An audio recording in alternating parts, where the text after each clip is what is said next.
Olá, alunos da EJA, quinta etapa. Sejam bem-vindos à primeira aula de arte.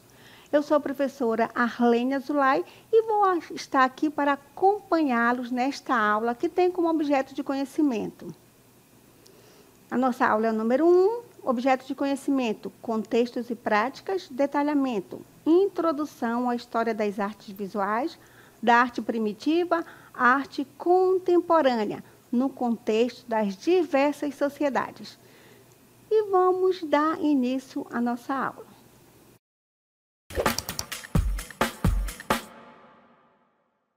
Então, vamos falar um pouco o que é a arte. Então, a arte, ela é muito mais do que saber desenhar e pintar. É saber ver, perceber diferenças e entender que alguém estava querendo dizer com a sua criação. É compreender que o mundo muda e o ser humano também muda. Também que o passado é muito importante para o futuro. Quando se fala em arte, o tema é abrangente, pois envolve o estudo das artes visuais, música e artes cênicas, que é a dança, o teatro, a ópera, a arte circense, tudo isso é considerado arte cênica. E para compreendermos o significado que damos à arte nos dias de hoje, vamos fazer uma breve viagem no tempo. Então, vamos primeiro lá onde tudo começou, num período chamado pré-história, onde o ser humano começou a produzir arte muito antes da invenção da escrita, chamada de Era Ágrafa, que ocorreu por volta de 4.000 anos antes do nascimento de Cristo. As manifestações artísticas mais antigas conhecidas datam no período paleolítico, também conhecido como Idade da Pedra Lascada. Então, a gente vai fazer um breve resumo. O que vem ser a pré-história? Primeiramente, vamos analisar o período paleolítico, pois a pré-história ela é dividida em dois períodos, que é o paleolítico e o neolítico, mas também temos já a era dos metais. Mas vamos falar um pouquinho, um breve resumo, o que vem ser o período paleolítico. Segundo alguns historiadores, ele aconteceu aproximadamente 2 milhões de anos atrás, e surgiram os primeiros homídeos. O que é homídeos? São seres parecidos com os humanos, certo? Eles eram nômades e coletores. Por que nômades? Nômades porque eles não tinham residência fixa. E coletores, porque eles defendiam da caça para sobreviver. E esse período também é dominado de pedra lascada. Por que pedra lascada? Porque eles pegavam lasca de pedras, certo? E hominídeos, certo? Então, os primeiros hominídeos, que eram muito parecidos com seres humanos. Então, esse período é dominado de pedra lascada. Por que pedra lascada? Porque eles pegavam lascas das rochas e faziam os seus instrumentos de caça e seus utensílios também. Dando continuidade.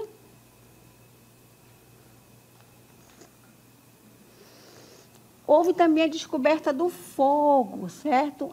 Onde eles começaram a se esquentar do frio, certo? Porque nesse período o frio era muito intenso e também começou a assar suas carnes. E foram construídas as primeiras ferramentas, como facas e ponta de lanças.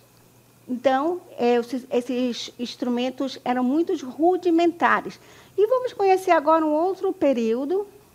Primeiramente, a gente vai falar sobre as pinturas rupestres, certo? Que elas representam, na maioria das vezes, animais. E essas pinturas eram naturalistas. Por que naturalistas? Porque são representações fiéis do retrato, que nas ilustrações encontradas eram bisões, cavalos, mamutes, compreensivelmente realizados por quem conhecia esses temas, ou seja, os caçadores. E vamos mostrar aqui para vocês a imagem de uma pintura rupestre. Aqui vocês estão vendo a imagem de um bisão, que foi encontrado na caverna de Altamira. Como vocês podem observar aqui na imagem, é uma pintura naturalista, ou seja, mais real possível. Alguns historiadores perceberam que essas pinturas foram pintadas por caçadores, porque eles conheciam muito bem as presas, então a pintura deles era perfeita. Então, a caverna de Altamira é um dos 17 complexos de cavernas localizadas ao norte da Espanha, na cidade de Sentinella del Mar. O Museu de Altamira possui uma réplica do interior da caverna, construída por questão de preservação, para proporcionar aos visitantes a real experiência de estar dentro da caverna. Arqueólogos dizem que essas pinturas têm entre 14 e 17.500 anos. Em geral, as imagens são formadas por figuras de grandes animais selvagens, como vocês podem ver aqui, bisões, cavalos, cervos, entre outros. O tamanho das imagens é monumental, entre 5 metros de comprimento. Muitas vezes, para fazer essas pinturas, os hominídeos eles aproveitavam a curvatura da caverna. Então, por que foi feita uma réplica dessa caverna de Altamira? Visto porque a respiração humana ela danifica, já que isso é um patrimônio da humanidade. Então, os visitantes podem adentrar nessa caverna, nessa réplica, e ter a sensação de que estão mesmo numa caverna, certo? Então, essa réplica foi construída para proteger essas pinturas. Então, essas pinturas rupestres, elas estão espalhadas no mundo inteiro. Além da Europa, foram encontradas em vários continentes, como a África, América do Sul e no Oriente. Inclusive, aqui na América do Sul, no Brasil, no Piauí, nós temos essas pinturas, mas já de um outro período, que nós podemos chamar de Neolítico. E aqui nós temos essa pintura. Preste bem atenção, essa pintura ela não é naturalista. Vocês podem perceber que ela é esquemática. Aqui nós vemos a representação do ser humano nas suas atividades cotidianas. Então, esse parque ele é conhecido como Parque Nacional da Serra da Capivara. Ele está localizado no estado do Piauí, no município de São Raimundo Nonato. Esse Parque Nacional da Serra da Capivara ele foi considerado patrimônio mundial da Unesco, com o maior acervo do continente americano e um dos mais estudados. E, como vocês podem perceber, como eu já falei, a figura humana ela surge menos vezes, mas também é muito comum, sugerindo atividades, como vocês podem observar, como a dança, a luta e principalmente a caça, mas normalmente em desenhos esquemáticos, não é naturalista, é esquemático. E não como acontece com os animais lá no período paleolítico, como vocês podem observar aqui na imagem. E vamos agora, essa pintura aqui, essa pintura rupestre, podemos considerar do período neolítico, que a gente vai analisar um pouquinho, fazer um pequeno resumo desse período. Então, o período neolítico, ele é conhecido como pedra polida. Por que pedra polida? Porque, a partir daqui, as pedras começaram a ser polidas. Então, os instrumentos ficaram um pouco mais sofisticados. E os hominídeos, eles tornaram-se agricultores. Então, eles deixaram de ser nômades. Então, eles começaram a plantar e começaram a colher alimentos ali, frutos, e também domesticaram aqui os animais, primeiramente os lobos. E hoje nós temos animais domesticados, até o dia de hoje, como os cães, os gatos. E as tribos, elas foram divididas em comunidades por trabalhos coletivos. Teve a criação de técnica de tecelagem, utilizando couro de animais.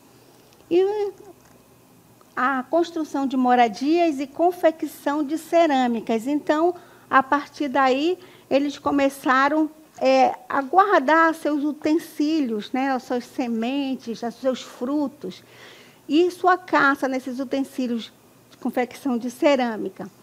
E agora nós vamos mostrar a primeira estatueta encontrada na humanidade. Vamos, como vocês estão vendo, estou aqui, certo? Nessa caverna, e vou mostrar para vocês essa estatueta aqui, chamada de Vênus de Willendorf. Por que Vênus de Willendorf? Porque ela foi encontrada no Vale de Willendorf, lá na Áustria. E ela tem 11 centímetros de comprimento, como vocês podem ver, ela cabe na palma das mãos. Acredita que provavelmente seja um amuleto, referência de fertilidade, considerando as características corporais que simbolizam o ventre materno. Então, a gente vai mostrar para vocês com detalhe essa estatueta, que é considerada a primeira estatueta encontrada na humanidade. Vamos verificar para vocês, como vocês podem ver, a Vênus de Willendorf, porque ela é considerada um símbolo da fertilidade, devido ela ter seios fartos, e abdômen farto. E aqui em cima, a gente pode observar os braços em cima do seio, e ela não tem perna e também não tem face, aqui não tem, ou seja, não tem boca, nariz, certo? Nem olhos. Então, a maior importância que esses primitivos davam é aqui abdômen farto, certo? E seios farto, devido a ser um símbolo da fertilidade. E assim nós demos uma breve pincelada nesse período da pré-história. Vocês conheceram algumas pinturas rupestres e a primeira estatueta encontrada. Agora nós vamos para uma outra era, certo? Vamos conhecer um pouquinho de uma civilização da antiguidade e também vamos ver um pouco da Idade Média, como é que era a arte nesse período. Primeiramente, vamos conhecer a antiguidade, que vai do século V antes do nascimento de Cristo até o século V depois do nascimento de Cristo. E a Idade Média, que vai do século V depois de Cristo até o século XV. Então, durante quase 2000 anos, a arte significava habilidade técnica para os povos do Ocidente. Para que um objeto fosse visto como obra de arte, teria que ser bem acabado. Não precisava ser belo necessariamente, mas refletir valores éticos e morais. A identidade do artista não era importante, por isso ele não assinava a sua obra. Então, podemos dizer que na Antiguidade e na Idade Média, a arte tinha uma utilidade, certo? Vamos conhecer agora uma civilização, tá, do Antigo Egito, que está lá na Antiguidade. Vamos fazer uma viagem do tempo e vamos lá, nesse período? Então, como vocês podem ver aqui, nós temos uma arquitetura que são as pirâmides do Egito, que representa a antiguidade, um símbolo da eternidade, certo? O Egito, a arte, estava além da morte. No Antigo Egito, as construções e rituais fúnebres estavam relacionadas à religião, que era a base da vida egípcia, ditando regras sociais, políticas e arte.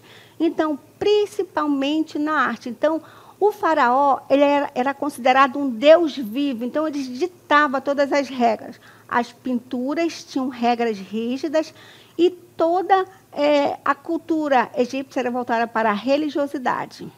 O poder do faraó era expresso nas colossais construções como a pirâmide do deserto de Gizé e templos como Luxor. As pirâmides de Khafre, essa do meio, a maior, Miquerinos, é aquela lá da ponta, que é a menor, e Kelpis é essa daqui, tá? Então, são as 3 pirâmides, que são construções que possuem informações sobre a vida dos faraós. Já as câmaras fúnebres são cópias da própria casa real. Bem, o que é isso? Quando os faraós eles morriam, eles eram mumificados. Então, todos os seus utensílios, os seus móveis, toda a sua riqueza era enterrada com ele. E havia várias câmaras falsas, porque havia muitos saqueadores. Então, havia uma riqueza inestimável nesses túmulos aqui. E vamos agora conhecer um pouco da pintura egípcia. Como vocês podem ver aqui ao meu lado, ela é muito simbólica. Como vocês podem ver, essas imagens aqui que tem um corpo humano e a cabeça de animal, aqui podemos ver a cabeça de um chacal e de um falcão, são considerados deuses egípcios. E aqui ao lado nós temos os faraós. Então, tem uma pintura muito simbólica. A cor dos deuses é diferente do faraó, a cor da mulher. E também existia a lei da frontalidade, que depois a gente vai mostrar para vocês. E lá atrás tem as escrituras egípcias que contavam toda a vida do faraó. Então, nos túmulos tinha essas escrituras que contavam o cotidiano da vida do faraó. E vamos mostrar para vocês mais uma pintura, como vocês podem ver aqui. Nós temos o faraó mumificado, e aqui tem um deus, que é chamado Anubis, certo? Que está visitando o túmulo do faraó. Como vocês podem ver, corpo humano e cabeça de animal, ou seja, de um chacal. Então, a gente vai mostrar para vocês os deuses egípcios. Como vocês podem ver aqui, nós temos um Anubis, que possui um corpo humano e uma cabeça de chacal. Então, todos os deuses egípcios, eles são assim representados.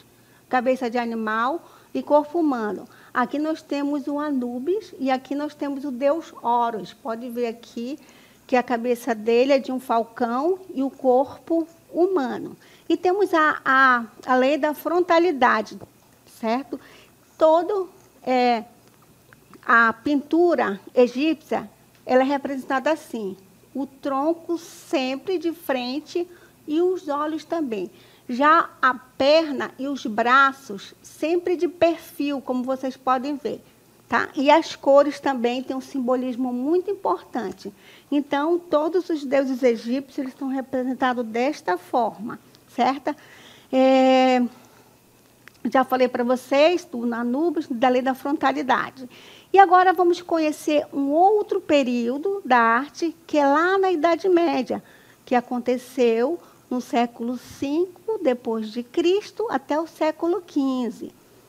A Idade Média é um período da história da Europa entre os séculos V e XV, inicia-se com a queda do Império Romano do Ocidente e termina durante a transição para a Idade Moderna.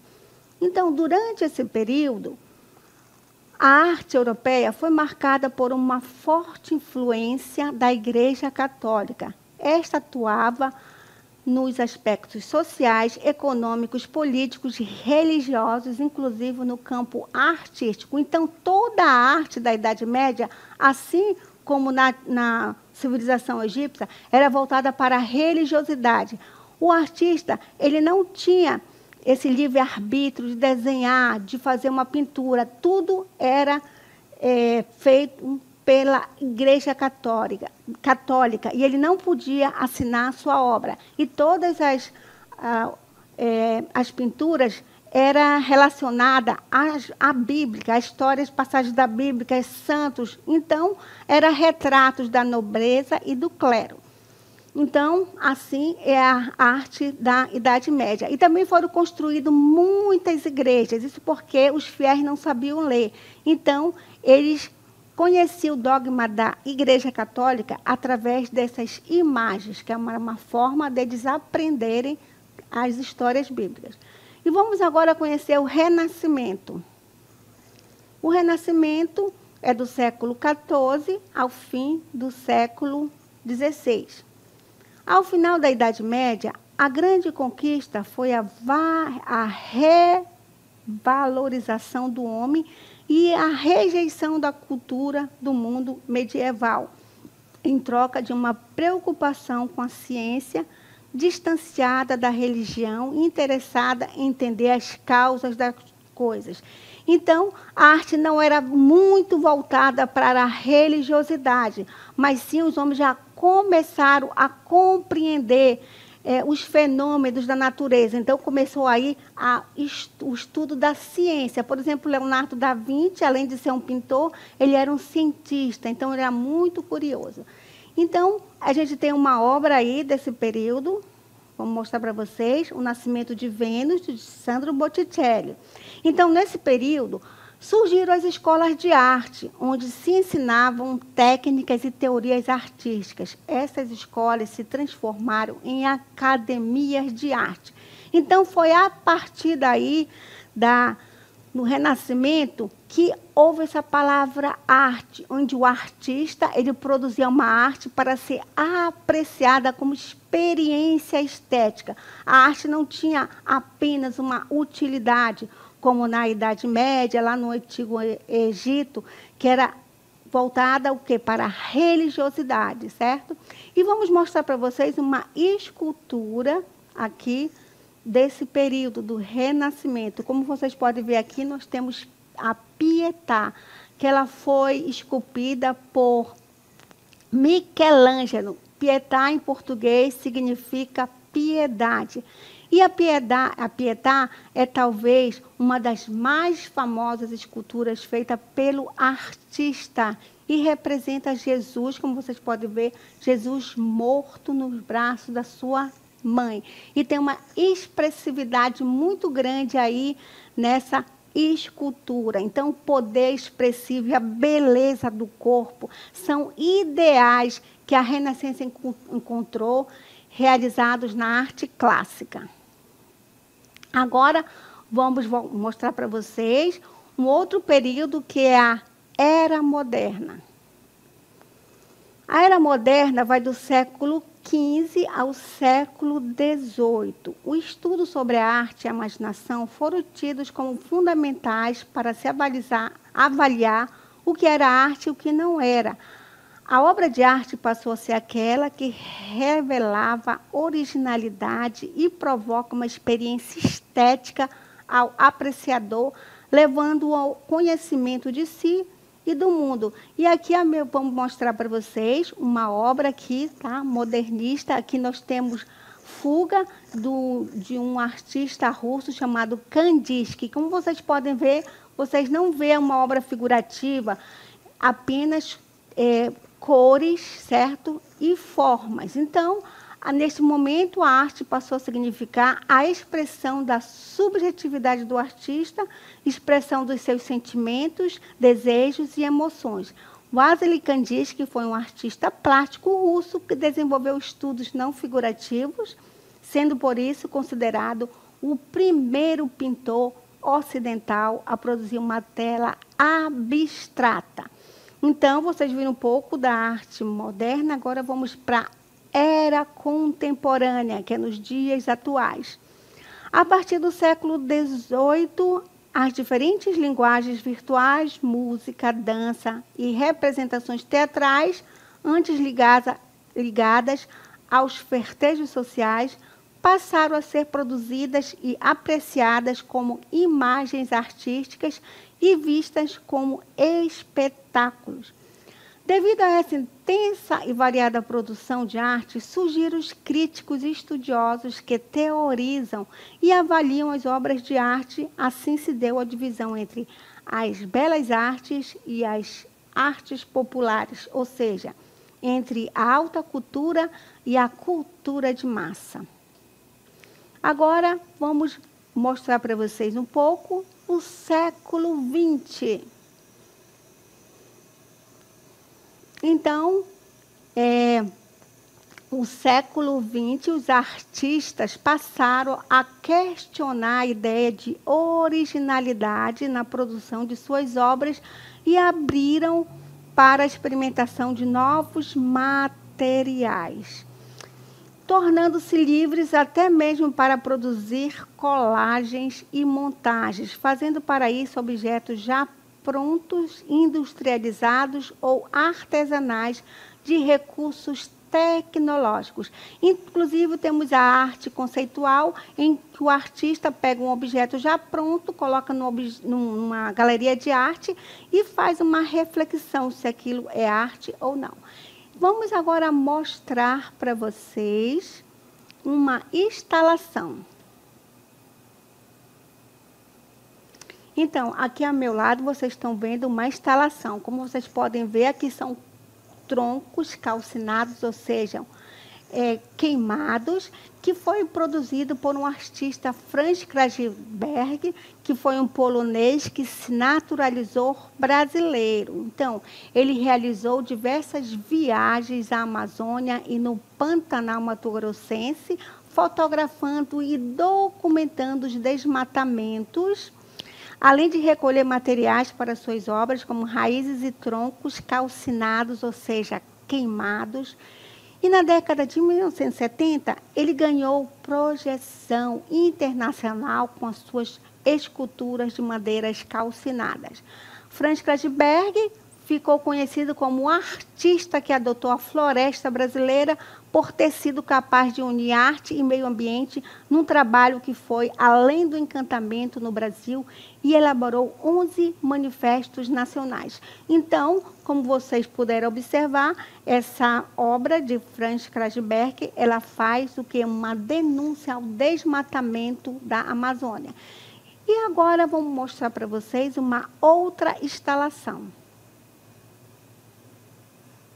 Aqui é uma instalação permanente. Ela está localizada no Museu de Iotim, que fica em Brumadinho, em Minas Gerais. O nome dessa exposição é Magic Square número 5, projeto de 1977, de Hélio Oiticica.